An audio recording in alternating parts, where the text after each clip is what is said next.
ఈ దిన దేవుడు మనందరితో మాట్లాడే అంశము, నీ ఉన్న ప్రతి స్థలములో బలిపీఠమును నిర్మించు.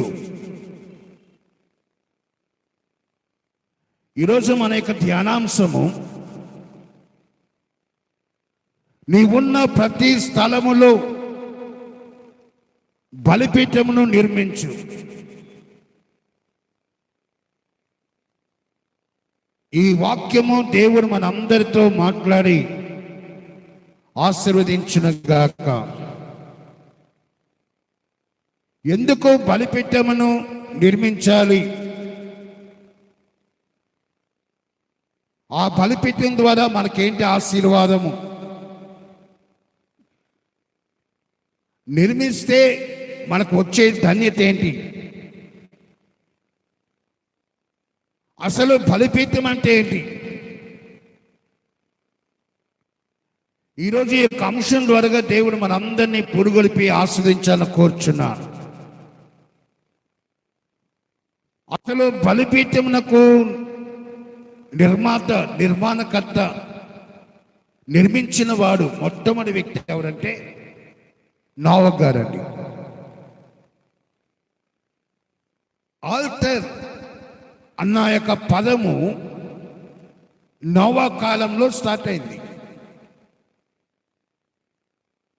బలిపీఠము అన్న పదానికి పాత నిబంధన ప్రకారంగా వధస్థానము, వధించే స్థలము అనే అర్థం అండి. బలిపీఠము అన్న పదానికి క్రొత్త నిబంధన సందర్భంగా మనము రోమిల్ రాసిన పత్రిక 12వ అధ్యాయం బట్టి అది సమర్పణ స్థలము. పాత నిబంధన బట్టి అది వధించే స్థలం అయితే, క్రొత్త నిబంధన కాలానికి వచ్చినప్పటికీ అది సమర్పించుకునే స్థలంగా మారిందండి. దేవుడు అబ్రాహామును ఆస్వాదించిన తర్వాత జరిగిన సన్నివేశము ఈరోజు మనం ధ్యానించబోతున్నాం. చాలా మంది ఏమనుకుంటా అంటే, నా బాల్యం నుండి నాకు తెలిసిన వాక్యము, నాకు ఇందులో నాకు అన్నీ తెలుసు అనే ఒక భావన మన అందరికీ ఉంటుందండి. వాక్యమైన దేవుడు ఎలాంటి చిన్న విషయం పట్టుకొని దాన్ని పెద్దగా చూపించే దేవుడని మన దేవుడు. ఈ దినాన దేవుడు మన అందరితో ఏ విషయం మాట్లాడుచునంటే, నువ్వు ఏ స్థలములో ఉన్నావో ఆ స్థలములోనే బలిపీఠం నిర్మించడం నేర్చుకో. అప్పుడే నీకు ఆశీర్వాదం. నీ వెంట నీ దేవుడు అనుక్షణం ఉండాలండి. నీ వెంట నీ కుటుంబం ఉన్నా లేకపోయినా నీ దేవుని యొక్క తోడ్పాటు, నీ దేవుని యొక్క ఆశీర్వాదం నీతో ఉంటే నువ్వు ఎక్కడికి వెళ్ళినా ఆశీర్వదింపబడిన బిడ్డగానే ఉంటావు. దేవుడు అబ్రాహామును పిలిచాడండి. నీవు లేచి నీ దేశం, నీ బంధువుల నుంచి నీ చూపిన దేశాన్ని వెళ్ళిపో అంటే అబ్రాహాము మాట్లాడకుండా వెళ్ళిపోతున్నాడు. అప్పటికి అబ్రాహాం గారికి యెహోవా తండ్రి తెలియదు, దేవుడు తెలియదు. కానీ ఆకాశంలో ఒక శబ్దం వినబడింది, ఒక స్వరం వినబడింది. నువ్వు లేచి నేను చూపిన దేశాన్ని వెళ్ళంటే బయలుదేరి వెళ్ళిపోతున్నాడు అండి. అబ్రాహాం గారు ఎంత విశ్వాసం ఉందో, అబ్రాహాం గారి యొక్క సతీమణి శారమ్మ గారు అంత విధేయత కలిగిన రీతిగా ఆమె కూడా బయలుదేరి వెళ్ళిపోతున్నాడు. నోవహు గారి కాలంలో బలిపీఠము కట్టడం ప్రారంభిస్తే అధికమైన బలిపీఠములు కట్టిన వాడు ఎవరు అంటే అబ్రాహాం గారు. ఎక్కడికి వెళ్తే అక్కడ ఒక బలిపీఠం కట్టేవాడండి. ప్రార్థన బలిపీఠము, సమర్పణ బలిపీఠము, ఆశీర్వాద బలిపీఠము.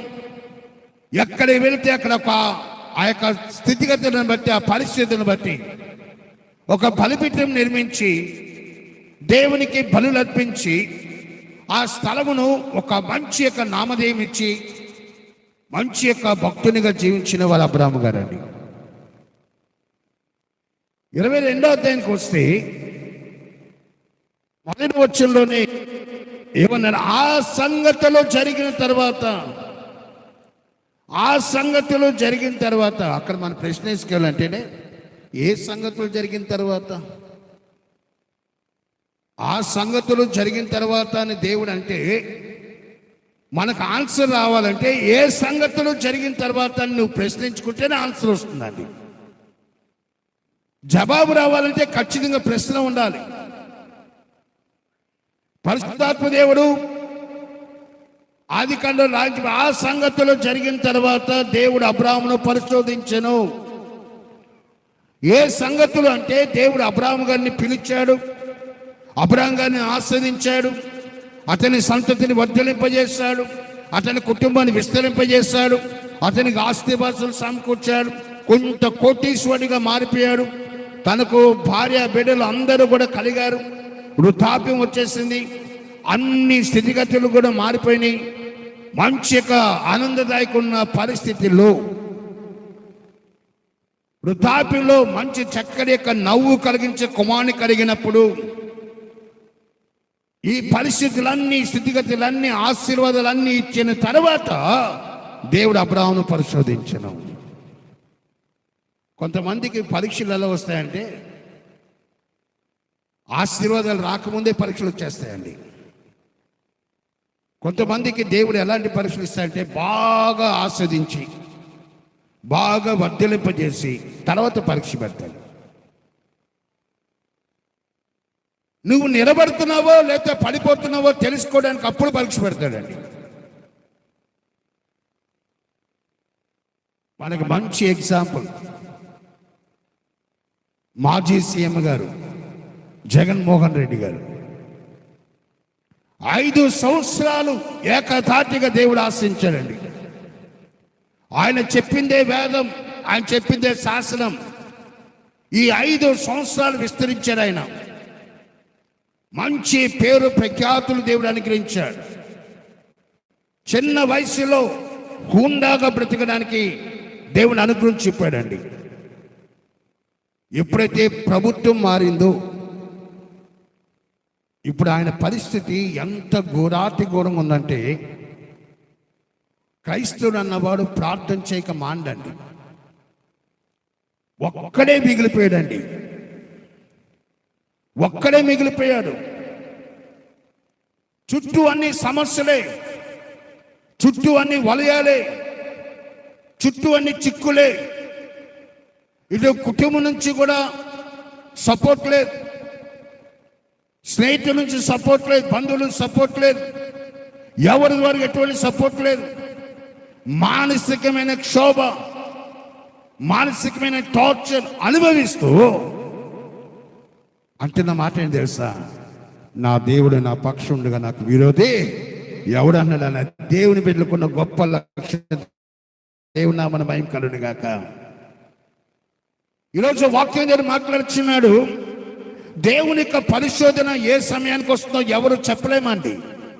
కొంతమందిని ముందుగానే పరీక్షిస్తాడు, కొంతమందిని మధ్యలో పరీక్షిస్తాడు, కొంతమందిని అన్ని కోల్పోయిన తర్వాత పరీక్షిస్తాడు.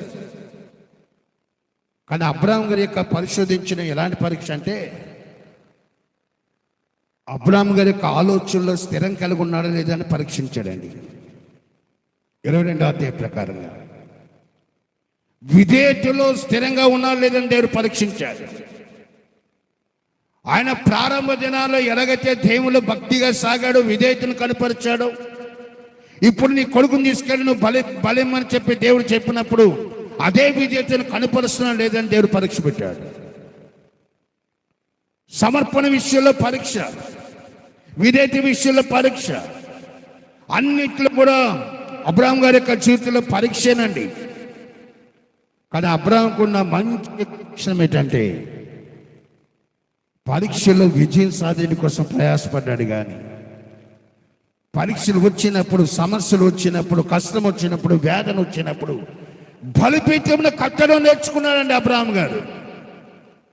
ఆ బలిపీఠమును కత్తి దేవుని యొక్క నామాన్ని ఘనపరచు నేర్చుకున్నాడు. ఈ దినాన్ని దేవుని యొక్క వాక్యంలో దేవుడు మన అందరికీ నేర్పిస్తున్న పాఠం ఏంటంటే, నువ్వు అనుకూల పరిస్థితుల్లో, ప్రతికూల పరిస్థితుల్లో దేవుని కోసం బలిపెట్టి నిర్మించి నేర్చుకో. అనుకూలంగా ఉన్నప్పుడు అన్నీ చేయొచ్చు, కానీ ప్రతికూల పరిస్థితుల్లో బలిపెట్టి కట్టడం చాలా కష్టం అండి. నువ్వు అన్ని విషయాల్లో లాస్ అయినప్పుడు, అన్ని విషయాల్లో బాధించిన పడినప్పుడు, అన్ని విషయాల్లో వేదన గురైనప్పుడు, అన్ని విషయాల్లో నీకు చిక్కులు ఉన్నప్పుడు, కష్టం ఉన్నప్పుడు, ఆవేదన ఉన్నప్పుడు, దుఃఖం ఉన్నప్పుడు నువ్వు బలిపీఠం కట్టలేవు. కానీ కట్టిన వాడే విశ్వాసి అండి. కట్టిన వాడే దేవుని యొక్క బిడ్డ. అబ్రాహాము బలిపీఠమును కట్టాడండి. ఎప్పుడో తెలుసా? తన గారాల కొడుకును బలిమని దేవుడు అడిగితే, తన ముద్దుల కొడుకును బలిమని దేవుడు అడిగితే, నా తండ్రి, నా ముద్దుల కొడుకు కన్నా నువ్వే నాకు మిన్నయ్యా. నా కొడుకు కోల్పోయినా పర్లేదు, నా కొడుకు నేను లాస్ అయినా పర్లేదు, నిన్ను మాత్రం నేను వదులుకోను, నువ్వు నాకు కావాలి, నువ్వు నాకు కావాలి. ఆ స్థితిలో అబ్రాహాం గారి యొక్క పరిస్థితి ఎలా ఉంటుందో ఆలోచించండి. కొడుకుని బలిమడం అన్నది అనుకూల పరిస్థితి కాదండి, అది ప్రతికూల పరిస్థితి, కష్ట పరిస్థితి, వేదనకరమైన పరిస్థితి, దుఃఖంతో నిండిన పరిస్థితి. అప్పుడే ముద్దుగా నవ్వుతూ ఆ యొక్క ఎదుగుతున్నాడండి. ఆ ఎదిగే బాబు తన దగ్గరకు వచ్చి, వృద్ధాప్యలో పుట్టిన కొడుకు, ఆ కొడుకును అతి మిన్నగా ప్రేమించిన తండ్రి, ఆ తండ్రితో దేవుడు ఇచ్చినాడయ్యా. ఇక్కడ ఒక చిన్న యొక్క టెస్టింగ్ ఏంటో తెలుసా? నీవు నీ కొడుకు ఎక్కువ, నేను ఎక్కువ తేల్చుకోవడానికి నేను కూడా ఆశపడుతున్నానయ్యా. నువ్వు నన్ను ప్రేమిస్తున్నావా, నీ బిడ్డను ప్రేమిస్తున్నావో తేల్చుకొని నేను కూడా ఆశపడుతున్నా. తీసుకెళ్ళి మోరియా పర్వతం తీసుకెళ్ళు, బలిచ్చే. ఎన్ని దినాలు అంటే 3 దినాలండి. అబ్రాహాం గారి జీవితంలో బలి అర్పించడానికి 3 దినాలు ప్రయాణం చేశాడండి. కానీ నేటి కాలంలో బలి అర్పించడానికి 3 దినాల ప్రయాణం అవసరం లేదు. నువ్వున్న స్థలంలోనే, నువ్వున్న ప్రాంతంలోనే, నువ్వున్న పరిస్థితిలోనే, నువ్వున్న స్థితిలోనే నీకు ఏ కష్టమైతే ఉందో, ఏ సమస్య అయితే ఉందో, ఆ బలి నువ్వు అర్పించిన సిద్ధ మనసు ఉండాలండి.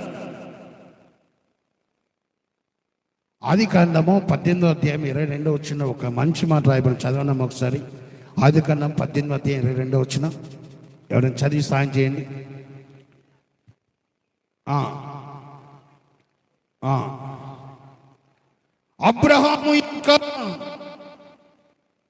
అబ్రహాము ఇంకా యెహోవా సన్నిధిని నిలుచుండెను. అబ్రహాము ఇంకా యెహోవా సన్నిధిని నిలిచిండెను. దేనికోసం నిలుచుండెను? అది నా ప్రశ్న అండి. యవనస్తులు మీరు చాలా చురుకైన వారు, తెలివైన వారు, నాకు తెలుసు. ఇప్పుడు మీరు ఆన్సర్ చేయండి. దేనికోసం ఒక వ్యక్తి దేవుని దగ్గర నిలబడతాడు? హలో, మిమ్మల్ని అడుగుతున్నాను. దేనికోసం ఒక వ్యక్తి దేవుని యొక్క సన్నిధిలో నిలబడతాడు? చెప్పండమ్మా.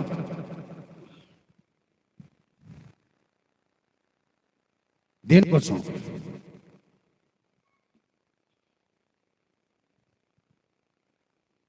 ఒకటి, దేవునితో సంభాషించడానికి నిలబడతాడండి. అవునంటారు కాదంటారా? అబ్రాహాము ఇంకనూ దేవుని యొక్క సన్నిధిలో నిలిచిండెను. దేనికోసం అంటే దేవునితో మాట్లాడడం కోసం, దేవునికి విజ్ఞాపన చేయడం కోసం, లోతుగా నిమిత్తము మొరపెట్టడం కోసం. ఈరోజు దేవుని యొక్క సన్నిధిలో నిలబడే మనసు గల భక్తులు ఎంతమంది ఉన్నారండి?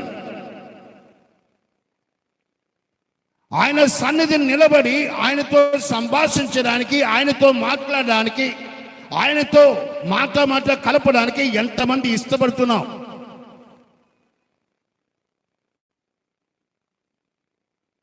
భార్యాభర్తల బంధం బలపడడానికి ముఖ్యమైన ఆయుధం ఏంటమ్మా? పెళ్ళైన వారు, తల్లులు, తండ్రులు చెప్పనమ్మా. భార్యాభర్తల బంధం బలపడడానికి ముఖ్యమైన ఆయుధం ఏంటి సురేష్? ముఖ్యమైన ఆయుధం ప్రార్థన. మీరు సంభాషణ, మాట్లాడుకోవడం, మాట్లాడితేనే రిలేషన్ బలపడుతుందండి. మాట్లాడితేనే సంబంధము అది బలపడుతుంది. కానీ నేటి కాలంలో ఉన్న భార్యాభర్తలకున్న పెద్ద ప్రాబ్లం ఏంటి తెలుసా? ఎందుకు వచ్చిన గోలరా బాబు, ఆవిడతో మాట్లాడి నేను ఎందుకు తిట్లు తినాలా, నోరు మూసుకుంటే మంచిది అనే భర్తలు అనుకుంటున్నారు, భార్యలు కూడా అనుకుంటున్నారండి. ఒక్కడికి జ్ఞాపకం పెట్టుకున్నామ్మా, సంభాషణ లేకపోతే అది ఫ్యామిలీ స్ట్రాంగ్ అయిన ఫ్యామిలీ కాలేదండి. గత రాత్రి దేవుని దగ్గర మొదలుపెట్టినప్పుడు ఈ వచ్చిన దగ్గర దేవుని నన్ను ఆపేశాడు. అబ్రాహాము ఇంకనూ దేవుని యొక్క నిలుచున్నాడో దేనికోసం నిలబడ్డాడు? ఆయన దేనికోసం నిలబడ్డాడు? ఈరోజు ఎందుకు దేవుని యొక్క సంధికి మనం పరుగులెడుతూ వచ్చాం? దేవుని దగ్గరికి ఎందుకు వచ్చాం? దేవునితో మాట్లాడడానికి, ముచ్చరించడానికి, సంభాషించడానికి. అందుకే మలాకి ప్రవక్త రాస్తాండి, వారు సంభాషించుకొనిచుండగా యెహోవా చెవి ఎక్కి వారి మాటలు ఆలకించుచుండెను. మీ ఇంట్లో మీ బంధం బలంగా ఉందమ్మా? యజమానురాలారా మీరు ఇంట్లో మీ బలంగా ఉందా? మీ రిలేషన్షిప్ బలంగా ఉందా? దేవునితో మాట్లాడే అనుభవంలో ఉన్నారా? మీరు దేవునితో ముచ్చరించే అనుభవంలో ఉన్నారా? మీరు వ్యక్తిగతంగా దేవునితో మాట్లాడే అనుభవం మీకుందా? మీ భార్యాభర్త ఇద్దరు కలిసి దేవునితో మాట్లాడే అనుభవం మీకుందా? ఉంటే దేవుని స్తోత్రం, లేకపోతే సరి చేసుకున్నామ్మా. మూడో వ్యక్తిగా సాతాను ప్రవేశిస్తాడు. అంతే, బస్ అయిపోయింది మీ పని. ఒక సాతానికి మీ తావు ఇచ్చేలా ఛాన్స్ ఇచ్చారు, మీ లైఫ్ అంతే కొలాప్స్. సాతానులో ప్రవేశించక ముందే దేవునితో ముచ్చడం నేర్చుకో, దేవునితో మాట్లాడడం నేర్చుకో, దేవునితో పెనవేసుకోవడం నేర్చుకో. అది నీ కుటుంబానికి ఆశీర్వాదం. ఈరోజు కుటుంబానికి చాలా క్షేమం కలిగించేది దేవునితో సంభాషించే తత్వం ఉండాలండి. ఒక్కసారి మాట్లాడి చూడండి ఎలా ఉంటుందో ఆయన ప్రభావం. ఆయన మాటలు జీవగలవండి. ఆయన మాటలు జుంటె తేనె దారుల కన్నా మధురమైనవి. ఆయన మాటలు బాధల్లో నాకు నెమ్మది కలుగు చేయుచున్నది. ఆయన మాటలు నాకు భయమును వణుకును పుట్టించుచున్నవి. ఒకటి, అబ్రాహాము ఎందుకు నిలబడంటే దేవునితో సంభాషించి నిలబడ్డాడు. రెండోది ఏంటంటే, చాలామంది మనమే సంభాషించేస్తాం దేవుని, కానీ దేవునికి ఛాన్స్ ఇవ్వండి. కానీ అబ్రాహాం గారికి దేవునికి ఛాన్స్ ఇచ్చాడు. ఆయన అబ్రాహాం గారు దేవునితో మొదలుపెట్టాడు. దేవుని యొక్క స్వరము వచ్చినంత వరకు కనిపెట్టుకున్నాడండి. ఆయన స్వరం ఏంటో నేర్చుకోవాలండి. రెండోది, ఒకటి నువ్వు మొదలుపెట్టు, రెండోది ఆ స్వరాన్ని విను. యెహోవా స్వరము ప్రజ్వలించుచున్నది అంటాడండి కీర్తనగాడు.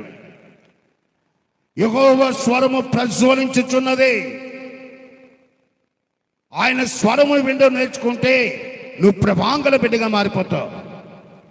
ఆయన స్వరం విండో నేర్చుకుంటే మన జీవితాల్లో ఆశీర్వాదాలు కుమ్మరించబడతాయి. మూడోది ఏంటంటే, అబ్రాహాం మూడో విషయం ఏంటంటే, దేవునికి సేవ చేయడం కోసం అక్కడ బలిపీఠంగా నిలబడ్డాడండి.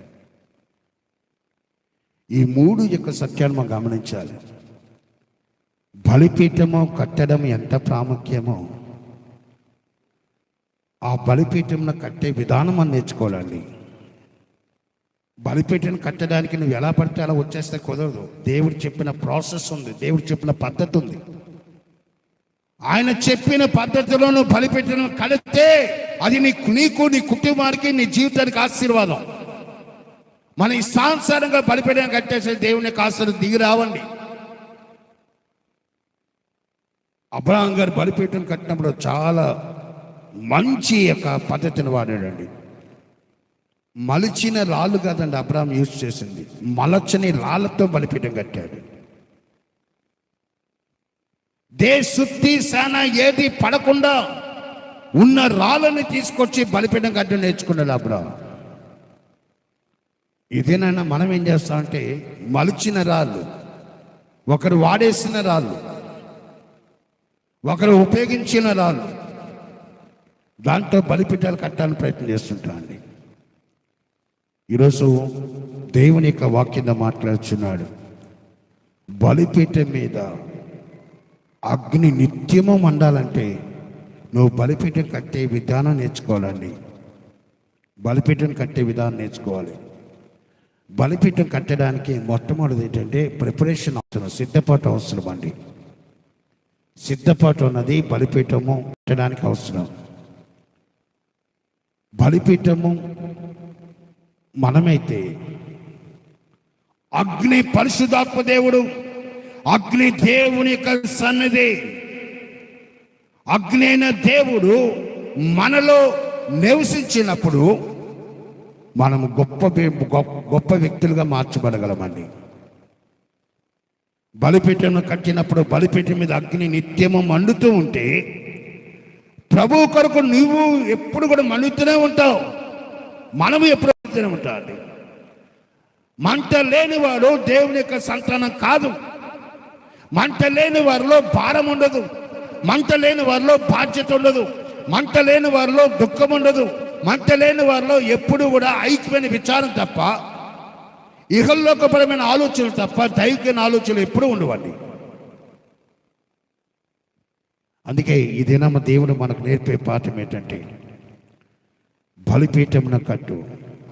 అబ్రాహాముకి దేవుడు బలిపీఠం కట్టమన్నప్పుడు అక్కడ రాయబడిందండి 9వ వచనంలో, అక్కడ బలిపీఠమున కట్టి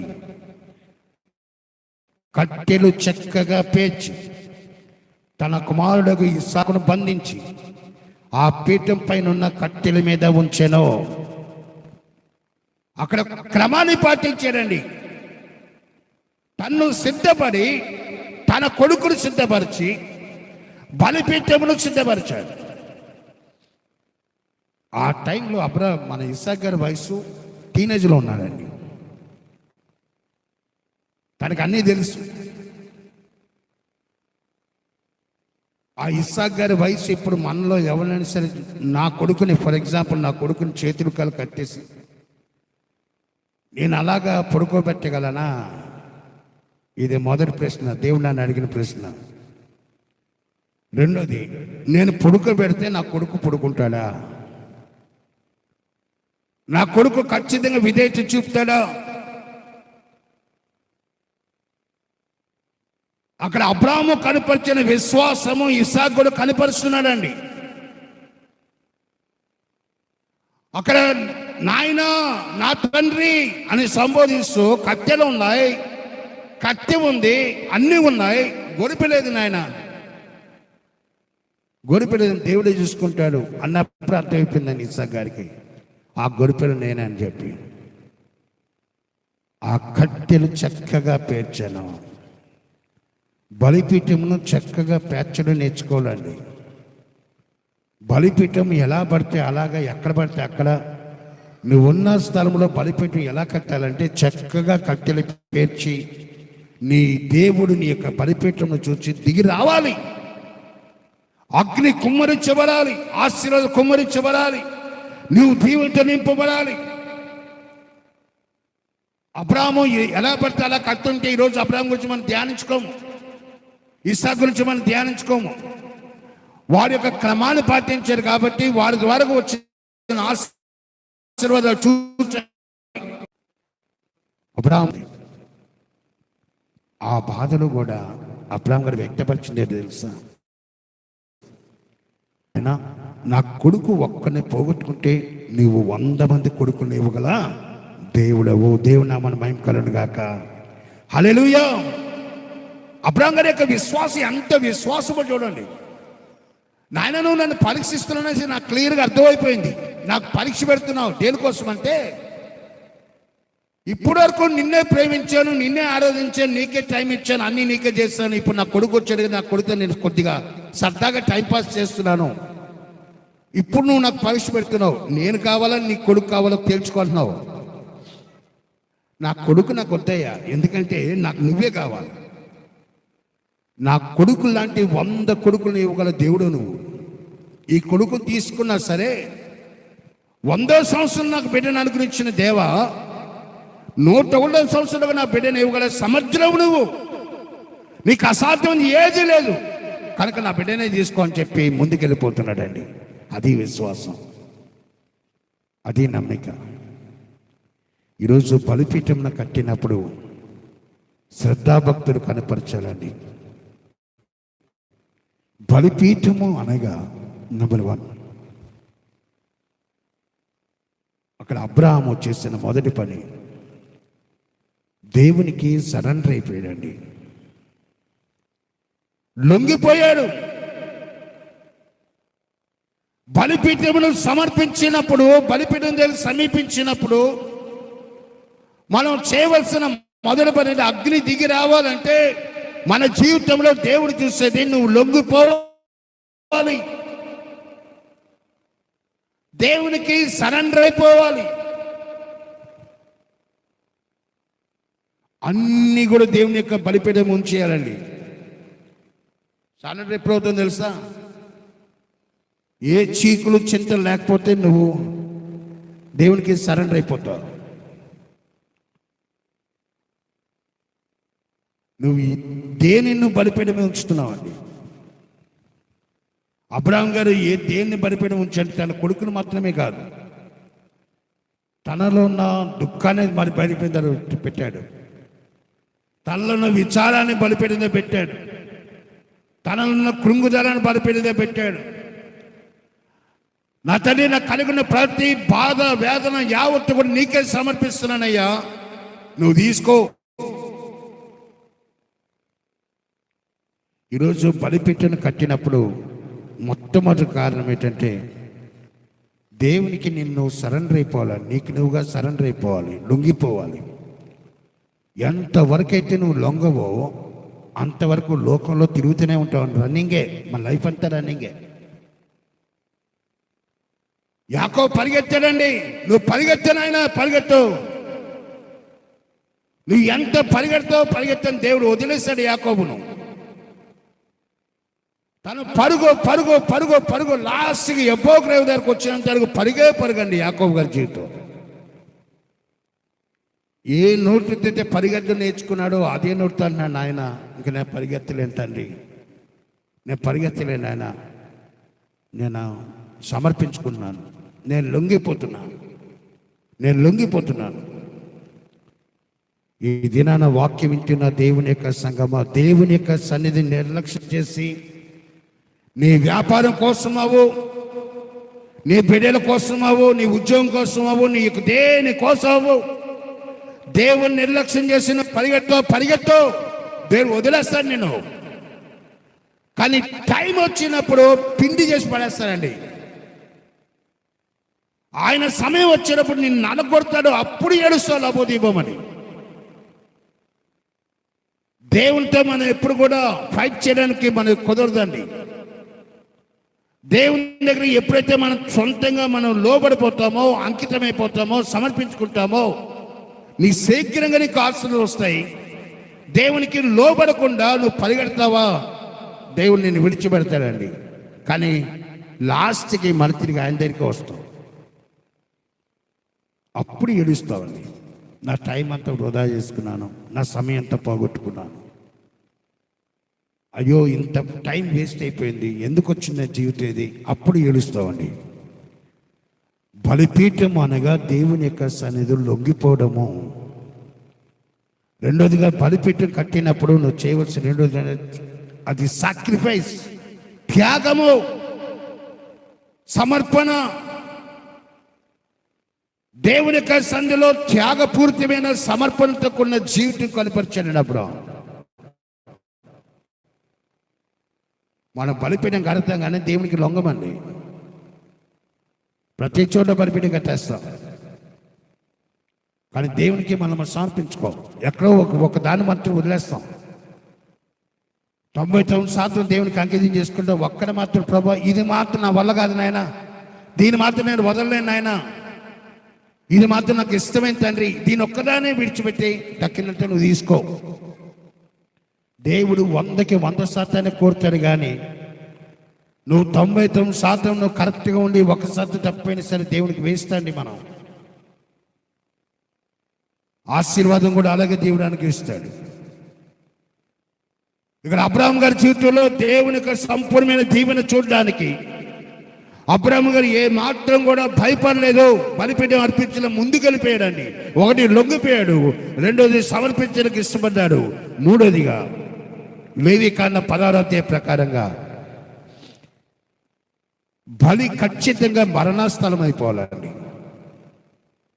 అందుకే యేసు ప్రభు వారు యోహాను సువార్త 12వ అధ్యాయము 24 వచనం అంటారు, గోధుమ గింజ భూమిలో పడి చావకుండిన ఎడల అది ఒంటిగానే ఉండును, అది చచ్చిన ఎడల విస్తారంగా ఉండును. గోధుమ గింజ భూమిలో పడి చావకపోతే అది విస్తరించదండి, అది చావాలి. అది చచ్చినప్పుడు విస్తరిస్తుంది. అదే రీతిగా బలిపీఠం మీద మన కొంత భాగం మనం సమర్పించుకొని, తక్కిన భాగం నేను సమర్పించుకుని, ఆయన ఇంత బట్టిగా నేను సమర్పించుకుంటాను, తక్కిన నాకు నేను సమర్పించుకున్నానంటే ఆశీర్వాదాలు కూడా నీకు అలాగా ఉంటాయి. నువ్వు ఎప్పుడైతే పూర్తిగా దేవునికి సమర్పించుకోవడానికి బలిపీఠం మీద నీకు నువ్వుగా అర్పణ చేసుకుంటావో సంపూర్ణమైన ఆశీర్వాదం అండి. బలిపీఠం అనగా మరణస్థలము. లేవికాండం 16వ అధ్యాయం ప్రకారంగా ఈరోజు వాక్యం వింటున్న దేవుని యొక్క సంగమా, బలిపీఠము అనగా దేవుడు స్వీకరించే పవిత్రమైన స్థలం అండి. మనల్ని స్వీకరించే పవిత్రమైన స్థలం. ఈ బలిపీఠం మీద దేవుడు 3 విషయాల్లో మన నుండి కోరుతున్నాడు. ఒకటి, మనకు మనముగా దేవునికి సమర్పించుకోవాలండి. మనకి మనముగా దేవుని సమర్పించుకోవాలి. నువ్వు బలిపీఠానికి అడుగుతున్నా కానీ దేవుని యొక్క సందులో సమర్పించుకోవట్లేదు. అందుకే యెషయా భక్తుడు ఏమంటాడంటే, రక్షింపనేర్కున్నట్లు యెహోవా హస్తము కుడిచి కాలేదు, విననేర్కునే చెవులు మందం కాలేదు, కానీ మీ దోషములు మీకు మీ దేవునికి అడ్డుగా వస్తున్నాయి. మనం బలిపీఠం కడుతున్నామండి, బలిపీఠం కడుతున్నాం. మనగా దేవుని సందులో ప్రతిరోజు కడుతున్నాం బలిపీఠాలు. కానీ దేవుడు టోటల్గా దేవుని దగ్గర రమ్మన్నాడండి. పాపము, అవిధేయత, అయిష్టత, దేవునికి ఇష్టం లేని కార్యాలు, ఇష్టం లేని పనులు, ఇష్టం లేని ఆలోచనలు, ఇష్టం లేని తలంపు కలిగి బలిపీఠాలు కడుతున్నాం. ఆశీర్వాదాలు ఎక్కడి నుంచి వస్తాయండి? దేవుడు ఎక్కడి నుంచి వస్తాయి? దేవుడు అన్నాడు, బలిపీఠం మీద టోటల్గా అంత సమకూర్చు, బలిని టోటల్గా సమకూర్చు, అప్పుడే నేను కార్యం చేస్తాను. నువ్వు టోటల్గా నిన్ను అంకితం చేసుకో, అప్పుడే నేను కార్యం చేస్తాను. మీకు మీరుగా దేవునికి సమర్పితలో ఉండి అప్పుడే నేను కార్యం చేస్తాను. ఇస్సాకును సగం పొడుగబెట్టలేదండి. ఇస్సాకును టోటల్గా ఆ చక్కగా పేర్చి కత్తి మీద మొత్తం పొడుగబెట్టేసాడు ఆయన. తెలుసు అబ్రాహాం గారికి, నా దేవుడు నా కొడుకును తిరిగి ఇవ్వగల సమర్థుడు అని తెలుసు. మనం బలిపీఠం దగ్గరికి వస్తున్నా కానీ అన్నిటినీ బలిపీఠంలో ఉంచట్లేదండి. మనలో చింతలు ఉన్నాయి, మనలో బాధలు ఉన్నాయి, మనలో వ్యాధులు ఉన్నాయి, మనలో ఐక్యమైన విచారాలు ఉన్నాయి, అనేకమైన చిక్కులు ఉన్నాయి, మానసికమైన వ్యాధులు ఉన్నాయి, రుగ్గాత్మలు ఉన్నాయి. కానీ అవి దాచుకొని కత్తిని మీద పడుకోవాలన్న ప్రయాసపడుతున్నాం అండి. ఈరోజు దేవుడు అంటున్నాడు, వాటిని కూడా ముందు నువ్వు సమర్పించు, వాటిని కూడా సమర్పించు. అందుకే పేతురు అందుకంటే ఏమంటారండి, ఆయన బలిష్టమైన చేతి కింద మీరు దీన మనసులుగా ఉండండి, ఆయన మీ చింత యావత్తును తీసివేస్తాడు. మీ దీన మనసు అనే వస్తువు ధరించి ఆయన చేతుల కిందకు వస్తే మీ చింతలన్నీ దేవుడు తొలగిస్తాడండి. ఈరోజు మనము చింతలతో వస్తున్నాం, చింతలతోనే వెళ్తున్నాం అండి. అబ్రాహాము గారు సమర్పించుకోవడానికి ఏమాత్రము సంకోచించలేదు. అబ్రాహాము దేవుని యొక్క సందులో తను అర్పించుకోవడానికి ముందుకు వెళ్ళిపోతున్నాడని ఏదైనా దేవుని యొక్క వాక్యం ద్వారా మాట్లాడుచు. బలిపీఠము దగ్గరకు వచ్చినప్పుడు మొట్టమొదటిసారిగా మనమే దేవునికి సమర్పితులు అవ్వాలండి. నువ్వు ఎప్పుడైతే నీకు నువ్వుగా దేవునికి సమర్పించుకుని నేర్చుకుంటావో, రెండోదిగా నువ్వు మనం చేసే రెండో పని ఏమనగా మన కుటుంబాన్ని దేవునికి సమర్పిస్తామండి. దాని మంచి ఎగ్జాంపుల్ యోబు గారు. యోబు అరుణోదయం లేచి తన బిడ్డలో పాపం చేసి దేవునికి అనుగ్రహం కోల్పోయామని వారి నిమిత్తము దానము నర్పించు వచ్చెను, అలాగున నిత్యమో చేయుచుండెను. బలిపీఠం దగ్గర నీకు నువ్వు సమర్పించుకుంటే సరిపోదండి. దేవుని దగ్గర నువ్వు ఒక్కదానివే లెక్కనే మీరు ఒక్కడే వచ్చేస్తే సరిపోదు. మీ కుటుంబం ఏది, మీకు బిడ్డలేరి బలి నేను ఒక్కనే సమర్పించుకుంటే ఆశీర్వాదం నా ఇంటి మీద అంతర్మీకి వచ్చంటే రాదండి. అది రాదది. దేవుని యొక్క ప్రాసెస్ కాదు, దేవుని యొక్క పద్ధతి కాదు అది. బలిపీఠం మీద నీకు ఆశీర్వాదం రావాలంటే నీ కుటుంబాన్ని కూడా దేవునికి సమర్పించు. యోషువ ఏమంటాడండి, మీరు ఎవరిని సేవిస్తారో సేవించాలి, మీరు ఎవరికి ప్రార్థన చేస్తారో ప్రార్థన చేయాలి, నేను నా ఇంటి వారిలో. యోషువ ఒక్కడొచ్చి ప్రార్థన చేయలేడండి? యోషువ గారు నాయకుడు కదా, ఇశ్రాయేలు ప్రజలు నడిపించే నాయకుడు కదా. ఆయన ఒక్కడే చెప్తే ఎవరైనా అడ్డొస్తారు ఆయనకి? ఆయన మాత్రం ఆ పద్ధతిని పాటించలేదండి. తను కూర్చొని తన కుటుంబం అంతా కూర్చొని పెట్టాడు. దానికి మంచి ఎగ్జాంపుల్ మా మామగారండి, సోలమన్ గారు. బన్నబస్ గారు రాలేదు, బన్నబస్ గారు వచ్చింటే బాగా తెలుసు. సాయంత్రం అయితే చాలండి, జయరాజు యేసు అని మొదలెట్టు ఆయనకంతే. ఆ పాట ఆయన మట్టుకు ఆయన తీసుకుంటూ వచ్చిన అందరూ కూర్చోవాలని, లేకపోతే ఆయన అయిపోయింది అంకితం. ఎవరు ఆయనకి కొద్దిగా కళ్ళు ప్రాబ్లం ఉన్నా సరే స్వరాన్ని ఆయన వింటాడండి. ఆయన ఏ స్వరం అయితే వినబడదు కావచ్చు, లేకపోతే ఎవరు కావచ్చు, ఫలానా బిడ్డ ఎక్కడ పోయిందని చెప్పి అడిగేవాడండి ఆయన. వారు చేసిన ప్రార్థన ఈరోజు వారి కుటుంబానికి ఆశీర్వాదం. నిర్మల మీ పొజిషన్లో ఉండడానికి మెయిన్ కారణం నేను నమ్ముతున్నాను, అది సోలమన్ రాజు గారి యొక్క ప్రార్థన.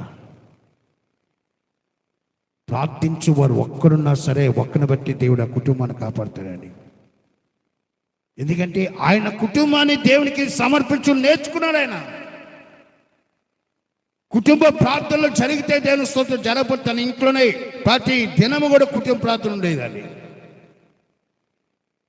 మన ఇంట్లోనే కుటుంబ ప్రార్థనలు ఉంటాయో లేదో నాకు తెలియదు. కనీసం కుటుంబంతో కలిసి ప్రార్థన చేస్తున్నది నాకు తెలియదు. పోనీ బయట కుటుంబ ప్రార్థన ఎక్కడైనా హాజరవుతున్న నథింగ్ లేదు. మరి ఎలాగా ఆశలు వస్తాయండి? బలులు అర్పించి ఎలా అర్పిస్తావు? దేవుని యొక్క మాటను ధిక్కరిస్తూ మీరు బలి అర్పించండి, మీ కుటుంబంతో పాటు మీరు దేవునికి సంఘాలు అర్పించుకోండి అని చెప్పి దేవుడు చెప్తుంటే, ఆ కుటుంబాన్ని దేవుడు సమర్పించకుండా, బిడ్డలను దేవుడు సమర్పించకుండా, నేను ఒక్కదాన్ని వెళ్తున్నా కాబట్టి నా కుటుంబం అంతా కూడా ఎక్కడున్నా పర్వాలేదు అనుకునే తల్లులు ఉన్నారు. నేను ఒక్కరిని వెళ్తున్నా కాబట్టి నా బిడ్డలు ఎలా పోయినా పర్లేదు అనుకున్న తండ్రులు కూడా ఉన్నారండి. కానీ ఒకటి నిజం, మీరు ఏమనుకున్నా పర్లేదు కానీ ఆశీర్వాదాలు అలాగే వస్తాయండి. నువ్వు ఏమి విత్తుతావో అదే పంటకు వస్తావు. ఇది వాక్యం చెప్తుందని నేను చెప్పట్లేదు. నువ్వు ఎలాగైతే దేవుని కొలుస్తున్నావో, దేవుని స్వీకరిస్తున్నావో, దేవుని నామని గడపరుస్తున్నావో అదే రీతిలో మన జీవితంలో కూడా ఉంటుందండి. ఈరోజు బలిపీఠము ప్రతి ఇంటిలో ఉండాలండి. ఒబేదేదోము ఇంట్లో దేవుని యొక్క మందసం ఉండగా, ఒబేదేదోము ఇంట్లో దేవుని యొక్క మందసం 3 నెలలండి, 3 మాసాలు ఉంది. దేవుడు ఒబేదేదోము ఇంతటిని ఆశ్రయించాను, అతను సొత్తంతని ఆశ్రయించాను. నీ ఇంటిలో దేవుని యొక్క బలిపీఠం ఉంటే నీ కుటుంబం కూడా ఆశ్రయపడుతుంది, నీ బిడ్డలు ఆశ్రయపడతారు, నీకు కలిగిన సంపద ఆశ్రయపడుతుంది. మన ముందు దేవునికి బలి అర్పించుకుంటే మన కుటుంబాన్ని సమర్పించగలవండి. యోబు తను దేవునికి సమర్పించుకోకుండా తన కుటుంబం దేవునికి సమర్పించలేదండి. ఆయన ముందు సరెండర్ అయిపోయాడు. ఆయన ముందు ఆయన లొంగిపోయాడు. ఆయన దేవునికి తను స్వీకరించుకున్నాడు. తన జీవితాన్ని టోటల్గా దేవునికి సబ్మిట్ చేసుకున్నాడు. కనుక తన కుటుంబ ప్రతి బిడ్డ నిమిత్తం అంగలాస్తూ కన్నీరు కాస్తూ ఏడుస్తూ, నాయన నా బిడ్డలు పాపం చేసేలేమో, నా బిడ్డలు అవిధేయత చూపించడము, నా బిడ్డలు దోషం చేసేలేమో, వాళ్ళని క్షమించని చెప్పి ఏడుస్తూ కన్నీరు కాల్చాడండి. ఎన్నాడని బిడ్డల కోసం కన్నీరు కాల్చాడు? నీ బిడ్డలు కన్నీరు కాల్చాడు. వార్తలు వింటున్నామండి, మన ఇక్కడే వార్తలు వింటున్నాం. బిడ్డలు ఏం చేస్తున్నారు నీకు తెలుసు. తల్లిదండ్రులారా, మీ బిడ్డలు ఏం చేస్తున్నారో మీకు తెలుసు. కానీ మీరు మందలించలేదు, కనీసం వారి కోసం దేవుని దగ్గర కన్నీరు కాల్చట్లేదు, దేవుని దగ్గర దుఃఖపడట్లేదు, ఏడవట్లేదు. ఎలాగంటే వారి జీవితాలు ఆశ్రయపడతాయి. బలిపీఠను కట్టడం నేర్చుకుంటే, ప్రతి దినము నీ ఇంట్లో బలిపీఠమైన కట్టడం ఉంటే బిడ్డల కోసం కన్నీరు కాల్చాల్సిన అవసరం రాదండి. అబ్రాహాము బలిపీఠం కట్టాడు. అగ్ని దిగి రావాలని కోరుతున్నా కానీ అగ్ని దిగిరాదండి. ఎందుకంటే ముందు నువ్వు సరెండర్ అవ్వాలి, రెండు నీ కుటుంబం సబ్మిట్ అవ్వాలి. నీ కుటుంబం సబ్మిట్ అయినప్పుడు, నీ కుటుంబంలో అందరూ దేవుని సందుకు వచ్చినప్పుడు, అప్పుడు నీ జీవితంలో ఆశలు చూడగలవు. మూడోది ఏంటంటే, అబ్రాహాం కలిగి ఉన్న ఆస్తి పాస్తులు అంతటిని కూడా దేవునికి సమర్పించాడండి. ఆయన అంతటి దేవునికి అర్పించేశాడు. ఆయన తనకున్న స్థితిని దేవునికి సమర్పించాడు. దావీదు దేవునికి తను దేవునికి అంకితమైపోయాడు కాబట్టి ఆయన పాడుతున్న, నా ప్రాణమా యెహోవాను సన్నిధించము, నా అంతనున్న సమస్తమా ఆయన పరిశుద్ధ నామమును సన్నిధించము. నా ప్రాణమా యెహోవాను, ఆయన చేసిన ఉపకారములో దేనిని మరువకయ్యా. ఈరోజు నువ్వు బ్రతికున్నావంటే ఆయన చేసిన ఉపకారమే. తన ప్రాణంతో దావీదు చెప్పుకున్నాడండి. ఈరోజు నువ్వు ఆరోగ్యంగా ఉన్నట్టు ఆయన చేస్తున్న ఉపకారమే. ఓ దావీదు, నీ జీవితం ఎలాంటి తెలుసా? ఎండనక వాననక ఆ యెరూషలేము యొక్క పచ్చిక బయలులో పడుండి ఏడుస్తున్న జీవితం ఇది. అలాంటి నిన్ను తీసుకొచ్చి నీ దేవుడు సింహాసనం కూర్చుని పెట్టాడు. మర్చిపోకు నా ప్రాణమా, మరొక నా జీవమా, నీ దేవుడు చేసిన ఉపకారాలు మర్చిపో, నీ దేవుడు చేసిన ఆశ్చర్యమైన కార్యాలు మర్చిపోకు. ఆ దినాన్ని దావీదు పాడిన పాట ఈ రాత్రి ఈ దినాన్ని దేవుడు మీతో కూడా మాట్లాడుతున్నాడండి. మీ దేవుడి జీవితంలో కార్యం చేయలేదా? మీరు వచ్చినప్పుడు ఎలాగుంది, ఇప్పుడు ఎలాగున్నారు? ఒకప్పుడు మన జీవితంలో ఎలాగుండేవాళ్ళు, ఇప్పుడు ఈరోజు ఎలాగున్నాం? మన వ్యాపారాలు వర్తిల్లేదా? మన చేతి పనులు ఆశ్రదింపలేదా? మన మంచి యొక్క రిజల్ట్ మనం చూడలేదా? అన్నిట్లో కూడా ఉత్తీర్ణత ఉంది కదా, అన్నిట్లో దేవుని మేలు చేశాడు కదా. మరి ఆయన స్తుతించిన వేదండి. 116 కీర్తనలు అంటాడు, యెహోవా చేసిన మేలులకు ఉపగా నేను ఆయనకేమి ఇత్తునో, రక్షణ పాత్రను చేతపుచ్చుకుని యెహోవా నామ నేను. ఏదండి ప్రార్థన? ఏవి బలులు, ఏమి నీ అర్పణలు? దేవుని సంధికి వస్తున్నాము కానీ నిన్ను నువ్వు టోటల్గా దేవునికి సమర్పించుకుంటున్నావా? నీ కుటుంబాన్ని దేవునికి సమర్పిస్తున్నావా? నీ బిడ్డ దేవునికి సమర్పిస్తున్నావా? నాయన, ముందు నాకు నేను సమర్పించుకునే మనసు దయచే నాయన. మన బాడీలో ముఖ్యంగా మెదడు ఆలోచన దేవునికి సమర్పితులు అవ్వాలండి. ఎందుకంటే సాతానుడికి బలమైన ఆయుధం ఏంటంటే ఆలోచనే. సాతాను ఎప్పుడు కూడా ఎవరినైనా కొట్టేది ఆలోచన మీద కొడతాడండి. అవ్వం దగ్గరకు వచ్చాడు సాతానుడు, అవ్వమా ఇది నిజమా అన్నాడండి. విస్తారంగా మాట్లాడలేదు ఆయన, విస్తారమైన మాటలు అవ్వంతో మాట్లాడలేదండి. ఒకే ఒక మాట, ఇది నిజమా? నీ దేవుడు ఇలా చెప్పాడా? అవ్వం వెంటనే పాపంలో పడిపోయింది. తన పాపం చేయకం కాకుండా తన భర్త కూడా పాపం చేసినట్టుగా కార్యక్రమాలు మారిపోయిందండి. ఈరోజు బలిపీఠంను కట్టడం నేర్చుకున్నామా? నీ బలిపీఠను ఎప్పుడైతే నువ్వు కట్టడం నేర్చుకుంటావో అక్కడ నుండి దేవుని నేను ఆశ్రయిస్తాడండి. నీ ఇంటిలో బలిపీఠం ఉండాలి, నీ వ్యాపారంలో బలిపీఠం ఉండాలి, కుటుంబంలో బలిపీఠం ఉండాలి, బిడ్డల జీవితంలో బలిపీఠం కట్టడం నేర్పించాలి. సమయాలు అంటానండి, బలులు అర్పించడం కంటే మాట వింటే శ్రేష్టము. దేవుని మాటను ధిక్కరిస్తే ఆశీర్వాదాలు రావండి. దేవుని మాటను ధిక్కరిస్తే దీవెనలు రావు. ఇక్కడ అబ్రాహాము గారు బలిపీఠం కట్టినప్పుడు నాకు ఒకటి అక్కడ రాయబడి ఉందండి, ఏది 15 వచనంలో, యెహోవా రెండో మారు పరలోకం అబ్రాహామును పిలిచి నేను, నీవు నీకు ఒక్కడే ఉన్న నీ కుమారుని వెనుక తీయక ఈ కార్యము చేసినందున నేను నిన్ను ఆస్వాదించి ఆకాశ నక్షత్రం వలన సముద్ర తీరం అందలి ఇసుకల వలన నీ సంతానం నిశ్చయముగా విస్తరింపజేసేదను. నీ సంతతి వారు తమ సత్తుల గవిని స్వాధీనపరచుకుందురు. మరియు నీవు నా మాట వినినందున భూలోకములోని జనములన్నీ నీ సంతానం వలన ఆశీర్వదింపనని నాతోడనే ప్రమాణం చేసి ఉన్నానని యెహోవా సెలవిచ్చాను. ఆయన ఆకాశం చేసి స్వరం విన్నప్పుడు అబ్రాహాం ఒక్కడే వింటాడండి, కొడుకు కూడా వింటాడా? హలో, అబ్రాహాం ఒక్కడికి వినబడుతుందా ఆకాశం స్వరము? కొడుకు కూడా వింటాడా? కొడుకు చిన్న వయసులో దేవుని స్వరం వినాలండి. ఆకాశం నుంచి స్వరం వినబడుతున్నప్పుడు అబ్రాహాం గారితో పాటు కుమారుడు కూడా విన్నాడండి.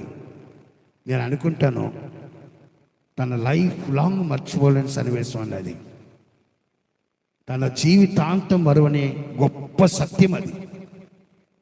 అంటే అది ఎప్పుడైతే ఆ యొక్క సన్నివేశం ఇస్సాకు గారికి జ్ఞాపకం వస్తుందో, తన తండ్రి చేసిన కార్యాన్ని బట్టి దేవుని ఎంతో గణపరుచుంటాడు, గొప్ప చేస్తుంటాడు. విశ్వాసంలో బలం పొందడానికి అది మంచి యొక్క రీజన్గా మారిందండి. ఈరోజు వాక్యం వింటున్న దేవుని యొక్క సంగమా, బలిపీఠమును కట్టావా? ముందుగా నీకు నువ్వు సమర్పించుకో. రెండోదిగా నీ కుటుంబాన్ని సమర్పించి నేర్చుకో. నీకు కలిగిన ఆస్తి పాస్తులను సమర్పించి నేర్చుకో. ఈ 3 నువ్వు సమర్పించుకుంటే, ఇప్పుడు రాజుల గ్రంథము, మొదటి రాజుల గ్రంథం 18వ అధ్యాయం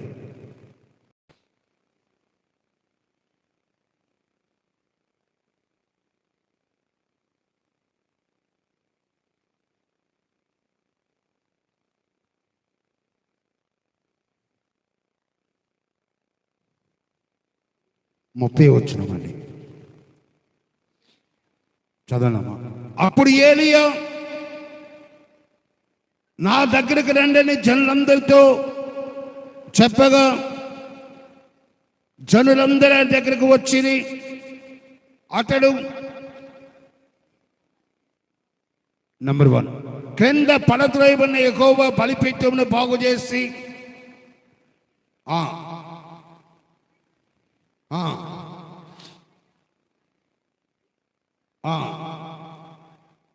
ఇది నెంబర్ 2. 12 రాళ్ళను తీసుకొని రాళ్ళ చేత యెహోవా నామమున ఒక బలిపీఠం కట్టి. నెంబర్ 3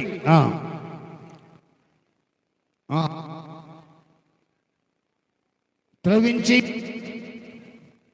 కట్టను క్రమం పేర్చి ఎద్దును తునుకులుగా చేసి ఆ కత్తెల మీద ఉంచి జనులు చూచుచుండగా మీరు 4 తొట్టెల నీళ్లు నింపి దహన బలి పశుమాంసం మీదను కత్తెల మీదను పోయడని చెప్పాను. ఇప్పుడు అగ్ని దిగాలండి. అగ్ని దిగడానికి ఏలియా క్రమంను పాటిస్తున్నాడండి. అక్కడ కరిమేలు పర్వతం మీద రమ్యమైన ఆ తోటలో, ఆ విజయపు కొండ మీద ఆ 450 మంది ఒక సైడ్ ఉంటే, ఆయన ఒక్కడే ఒక సైడ్ ఉంటే ఎలాగుంటుందో చూడండి. మీ స్టార్టింగ్లో చెప్పాను, బీజేపీ చంద్రబాబు నాయుడు మీరందరూ ఒక సైడ్ ఉంటే జగన్ ఒక్క సైడ్ ఉన్నాడండి. అలాగే ఇక్కడ కూడా అలాగే ఉంది. వారందరూ బయలుదేవత, రాజు, రాణి అందరూ ఒక సైడ్ ఉంటే ఏలియా ఒక్కడే ఒక సైడ్ ఉన్నాడండి. ఏలియా క్రమాన్ని పాటించి నేర్చుకున్నాడు. ఈ దినాన దేవుని యొక్క మాటలు వింటున్న ప్రియ దేవుని యొక్క సంగమా, క్రమం పాటించిన భక్తుడు ఎవరికీ భయపడ్డండి. క్రమం పాటించిన విశ్వాసి దేనికి భయపడవు. క్రమం పాటించబోతే నువ్వు భయపడతావు, కానీ క్రమాన్ని పాటిస్తే నా దేవుడు నా పక్షాన నాకు విరోధి ఎవడో ఆ ధైర్యం, అభయము దేవునికి అనుగ్రహిస్తాడు. ఇక్కడ చేసిన మొదటి పని ఏమనగా, పడద్రోయబడి ఉన్న యెహోవా బలిపీఠమును బాగు చేసి రిపేర్ చేశారండి. ఆ పడదోమైన బలిపీఠను బాగు చేయకుండా, రిపేర్ చేయకుండా ఆశీర్వాదాలు రావు. ఒకప్పుడు నేను గంటల తరబడి ప్రార్థన చేసేవాళ్ళు పాస్టర్ గారు, ఇప్పుడు నేను ప్రార్థన చేయలేకపోతున్నానండి.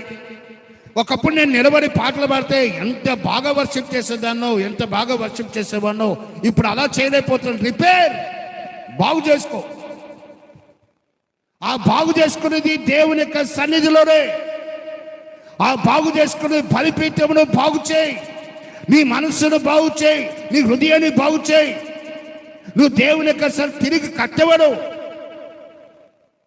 ప్రభు, ఒకప్పుడు నేను ఇంతగా ప్రార్థన, ఇప్పుడు ఎందుకు చేయలేకపోతున్నానా? నేను దేనికోసం చేయలేకపోతున్నాను తండ్రి. ఆ ఎక్కడ రిపేర్ ఉందో నాయన నేను కనుగొనలేకపోతున్నాను తండ్రి. పరిశుద్ధాత్ముడు నాకు సహాయం చేయవా? ఆత్మస్వరూపుడు నాకు సహాయం చేయవా? అయ్యా, నా మనసుని రిపేర్ చేయవా నాయన? నా ప్రార్థన శక్తి నాకు మునుపున్న ప్రార్థన శక్తి నాకు ఇవ్వ. మునుపు నీతో నాకు అనుబంధం నాకు దయచేవా? రిపేర్ చేయబడితేనే ఆశీర్వాదాలు వస్తాయమ్మా. నీ బలిపీఠాన్ని నువ్వు బాగు చేయి, నీ స్థుతిని నువ్వు బాగు చేసుకో, నీ ఆరాధనను బాగు చేసుకో, నీ ప్రార్థన స్థితిని బాగు చేసుకో, నువ్వు దేవుని యొక్క సన్నిధిలో నిలబడి తత్వాన్ని బాగు చేసుకో. ఏలియా పద్ధతిని క్రమాన్ని పాటించాడండి. బలిపీఠమును ఏలియా ప్రవక్త రండి సార్ రండి అని చెప్పేసి తనకు తానుగా ఇస్తూ వచ్చినట్టు చేయలేదండి. దేవుడు చెప్పిన పద్ధతిని పాటించాడు ఆయన. 12 మంది గోత్రకర్తలను, 12 రాళ్ళని ఏరి అంటే 12 మంది గోత్రకర్తలను జ్ఞాపం చేసుకున్నాడు ఆయన. ఆ 12 మంది గోత్రకర్తలు జ్ఞాపం చేసుకుని కందకము తవ్వించి నీళ్లు 4 తొట్లు నీళ్లు నింపి ఈ పద్ధతి అంతా దేవుడు చెప్పిన పద్ధతి మరి చేశాడండి. ఒక్కడ జ్ఞాపకం చేసుకున్నామా? ఆశీర్వాదాలు రావడం అన్నది నువ్వు రిపేర్ చేయబడకుండా ఆశీర్వాదాలు రావు. ఎక్కడ రిపేర్ ఉందో నువ్వు తెలుసుకోవాలండి. బైక్ రిపేర్ అయితే మెకానిక్ దగ్గర తీసుకెళ్తాం, మనంగా రిపేర్ చేయలేమండి. ఆ రిపేర్ ఉన్నది ఆ యొక్క బైక్ దగ్గరికి వెళ్తే ఆయన అడుగుతాడు, ఏమవుతుందో అడుగుతాండి. మన రీజన్ చెప్పగానే ఆయనకు అర్థమైపోతుంది. ఫలానా చోటు రిపేర్ ఉందని చెప్పి ఆయన దాన్ని బాగు చేసిన తర్వాత బండి తిరిగి మన నడుస్తుందండి. అలాగే మన రిపేరు దేవునికి మాత్రమే తెలుసండి. కనుక దేవుని యొక్క సన్నిధిలో నువ్వు రిపేర్ చేయబడు. తిరిగి అగ్ని కురవాలంటే దేవుని యొక్క తిరిగి రావాలంటే నువ్వు రిపేర్ చేయబడు.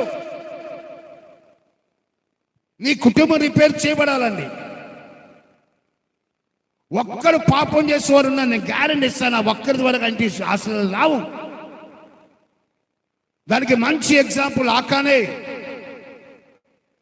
మన ఇంటిలో ఒక్కరు పాపం చేసేవారు, ఒక్కరు అవిధేయ చూపరు ఉన్నా సరే దేవునికి ఆశలు అడ్డుగా ఉండిపోతాడు ఆ వ్యక్తి. దాన్ని తీసివేసినప్పుడు, దాన్ని తొలగించినప్పుడు, తిరిగి పశ్చాత్తాపడినప్పుడే ఆశలు మనకు ఇంట్లో కుమ్మరించబడతాయి. మనం ఏం చేస్తామంటే రిపేర్ అన్నదానికి ఇష్టపడమండి, బాగు చేయబడడానికి ఇష్టపడం. యేసుప్రభు దగ్గరికి ఆ 4 వ్యక్తులు పక్షవాయుగలవని తీసుకొచ్చాడండి. ఆ 4 వ్యక్తుల యొక్క విశ్వాసం ఏంటంటే యేసయ్య బిడ్డ మీద చేయి ఉంచుతాడు, ఆయన బాగైపోతాడు, తీసుకెళ్ళిపోతాడు అని చెప్పి 4 అనుకున్నారు. కానీ యేసయ్య చేసిన మొదటి పని ఏంటంటే నీ పాపములు క్షమింపబడి ఉన్నవి అన్నాడండి. దాని అర్థమేంటి తెలుసా? దేవుడు ఎప్పుడైనా సరే కార్యం చేస్తే ముందు ఆత్మను బాగు చేస్తాడండి ఆయన. ఈ ఆత్మ బాగైతేనే శరీరంలో స్వస్థత వస్తుంది. ఈ ఆత్మ బాగోలేనంత వరకు శరీరంలో స్వస్థత రాదండి. హృదయం అన్నిటికంటే మోసకరమైన ఘోరమైన వ్యాధి దాన్ని గ్రహించగల వాడు ఎవరు అని ఇర్మియా ప్రభువు చెప్తున్నాడండి. అందుకే యేసయ్య అన్నాడు, అయ్యా నీ ఆత్మలో స్వస్థత లేదయ్యా, నీ ఆత్మలో పరిపూర్ణత లేదయ్యా, నీ ఆత్మ బాగోలేదయ్యా, నీ ఆత్మ నేను బాగు చేస్తాను, నీ పాపములు క్షమింపబడి ఉన్నవి. ఆ తర్వాత శరీరంలో స్వస్థత వచ్చిందండి. ఆ తర్వాత దేవుని యొక్క మందిరంలో ఆనందంతో గంతులు వేసుకుంటూ వెళ్ళాడు. మన ఆత్మలో స్వస్థత లేకుండా దేవుని యొక్క ఆలయానికి వస్తున్నాం, పాటలు పాడుతున్నాం, అన్నీ చేస్తున్నాం, వాక్యం వింటున్నాం, వెళ్తున్నాం, సేమ్ యాజ్ దిస్. కానీ దేవుడు నూతనమైన కార్యం మన చేతిలో చేయాలని ఆశపడుతున్నాడండి. మన బలిపీఠం మీద అగ్ని కురిపించాలని ఆశపడుతున్నాడు. అగ్ని అనగా దేవుని యొక్క సన్నిధి. అగ్ని అనగా దేవుని యొక్క ప్రభావం. అగ్ని కురిపించబడితేనే ఆశీర్వాదం అండి. పేతురు లైఫ్ ఒకసారి చూడండి. పేతురు యొక్క జీవితం చూడండి. యేసు ప్రభు శిలువ మరణానికి అప్పగించే ముందు, ఆయన పునరుత్థానం అయిన తర్వాత ఆ యొక్క రెండింటిని డిఫరెన్స్ మీరు కనుగొని చూడండి. యేసు ప్రభు శిలువ మరణానికి వెళ్ళక ముందు ఏమన్నాడండి? ఆ చిన్నది కనబడితే పేతురు ఏమన్నాడండి? ఆయన ఎవడో నాకు తెలియదు, నువ్వెందుకు నన్ను ఇలాగ ఇబ్బంది పడుతున్నావు అని నేను ఎప్పుడూ చూడలేదు, ఆయన మొక్కలే నాకు తెలియదు, నన్ను ఇబ్బంది పెట్టకని చెప్పి కష్టపడేశాడండి. ఎప్పుడైతే యేసయ్య తను తేరి పేతురు వైపు చూచాడో, అక్కడ రాయబడిన వాక్యము సంతాపపడెను అని రాయబడి ఉందండి. ఆ కళ్ళల్లో కలిపెట్టి యేసయ్య చూడగానే తను చేసిన తప్పు జ్ఞాపకం వచ్చింది, తను చేసిన పాపం జ్ఞాపకం వచ్చింది. ప్రభు, ఆ పాపం చేసింది నేనయ్యా, ఆ విధేయం నేనయ్యా, అయ్యా నా పాపాన్ని క్షమించయ్యా, అయ్యా నా తప్పిదం పశ్చాత్తపడుతూ ఏడ్చాడండి. ఎంతగా రోధించాడంటే పరిశుద్ధ గ్రంథంలో చాలా సింపుల్గా రాస్తాడు, కానీ వ్యాకరణాలు మీరు చదివితే, ఆ నాటికల్లో నా భక్తులు రాసిన గ్రంథాలు చదివితే చాలా ఏడ్చాడంటే ఆయన ఎంతో మదన పడుతూ వేదన చెందుతూ ఏడ్చిన ఆ ఏడుపు పరిశుద్ధాత్మ దేవుని అగ్ని పేతురు మీద దిగి వచ్చిందండి. ఆయన నిలబడి మాట్లాడగా 3000 మంది వెనువెంటనే బాప్తిసం చెందబడ్డారండి. ఎక్కడి నుంచి వచ్చిందండి ఈ ప్రభావం? ఎక్కడి నుంచి వచ్చింది? మీ బలిపీఠాలు బాగైతే అద్భుతాలు ఇంట్లో జరుగుతాయండి. మీ బలిపీఠాలు బాగైతే దీక ఆలయము కొత్త ఆలయంగా మార్చబడుతుంది. మన బలిపీఠాలు బాగైతే మనం చేసే స్తుతుల మీద, మనం చేసే భక్తి మీద, మనం చేసే ఆరాధన మీద దేవుడు కూర్చోలని ఆశపడతాడండి. అది దేవుడు కోరుతున్నాడు. ముందు మనం సరెండర్ అవ్వాలండి. కుటుంబాలు సబ్మిట్ అవ్వాలి. పేతురు కుటుంబము, పేతురు జీవితం దేవునికి సమర్పించుకున్నాడు కాబట్టి ఆ పేతుని బట్టి దేవునికి అద్భుతాలు చూసాడండి. అదే అవకాశము ఇస్సాకు గారికి దేవుడు ఇచ్చాడు, ఇస్కరియోతు యూదాకు దేవుడు ఇచ్చాడు. కానీ ఇస్కరియోతు యూదా దాన్ని నిలబెట్టుకోలేకపోయాడండి, కనుక ఉరి పోసుకొని చనిపోయాడండి. 2 ఎగ్జాంపుల్ కూడా దేవుడు మన ముందు ఉంచాడండి. ఈ దినాన వాక్యం వింటున్న దేవుని యొక్క సంగమా, మీ మీద ఆయన ఆత్మ కొమ్మరింప చలగాలండి. ఆ అగ్ని దిగి రావాలి. ఆ అగ్ని దిగి రావడానికి దేవుని యొక్క సర్వస్వాన్ని దేవుని సమర్పించుకోండి.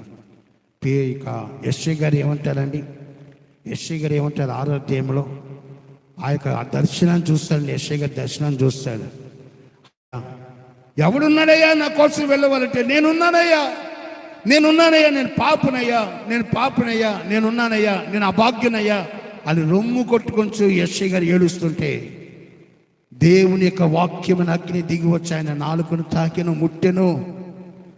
ఆ యొక్క అగ్ని ముట్టగానే నా కోసం ఎవరు వెళ్తాను? నేను వెళ్తాను, ఆయన నన్ను పంపించని చెప్పి తను దేవునికి సంపూర్ణంగా సమర్పించుకున్న భక్తులని యేసయ్య.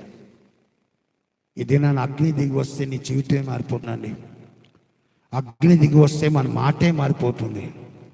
నువ్వు అగ్నితో నింపబడిన భక్తునిగా ఉంటే, దేవుని యొక్క సన్నిధితో, దేవుని యొక్క ప్రభావంతో నింపబడిన భక్తులుగా మనం ఉంటే మన యొక్క తీరు మార్చబడుతుందండి. ఈరోజు దేవుడు అనుగ్రహించిన ఆశీర్వాదాలు పొందుకోవడానికి దేవుడు మనందరి నుండి కోరుతున్నాడండి. నీ బలిపీఠాన్ని బాగు చేసుకో. నువ్వు ఎక్కడ ఉన్నావో, ఏ పరిస్థితిలో ఉన్నావో, ఏ స్థితిలో ఉన్నావో ఆ స్థితిలోనే బలిపీఠం కట్టు. నువ్వు పూరిలో ఉండు, ఆంధ్రలో ఉండు, లేక ఎక్కడ ఉండు, నువ్వు ఉన్న స్థలమే దేవుని కోసం ఒక బలిపీఠం కట్టు నేర్చుకోండి. మీ ఉద్యోగాల నిమిత్తము ట్రాన్స్ఫర్ అవ్వచ్చు, మీ వ్యాపార నిమిత్తం ఎక్కడెక్కో వెళ్ళచ్చు, మీ యొక్క వృత్తుల నిమిత్తం ఎక్కడెక్కో వెళ్ళచ్చు. మీరు వెళ్ళిన చోట, మీరున్న చోట్లనే బలిపీఠం కట్టు నేర్చుకోండి. ఆ బలిపీఠం కట్టినవాడు ఆశీర్వాదం పొందక మానడు. బలిపీఠం కట్టినవాడు దీవెనలు పొందక మానడు. అందుకే లేవి కాండంలో 6వ అధ్యాయం రాస్తా 12వ వచనంలో బలిపీఠం నిత్యం అగ్నితో మండుతూ ఉండాలటండి. అది ఆరిపోకూడదటండి. ఎప్పుడు మంట రావాలంటే ఆ నిప్పు కట్ట పెట్టేవాడు ఉండాలండి, ఆ నిప్పు అంటించేవాడు ఉండాలి. ఈరోజు పరిశుద్ధాత్మ నిప్పు నీ కలిగి ఉంటే నువ్వు ఎక్కడికి వెళ్ళినా సరే అగ్నిగానే ఉంటావు. అగ్ని ఉన్న చోటికి ఈగలు రాలవండి. అగ్ని ఉన్న చోటు ఈగలు రాలవు.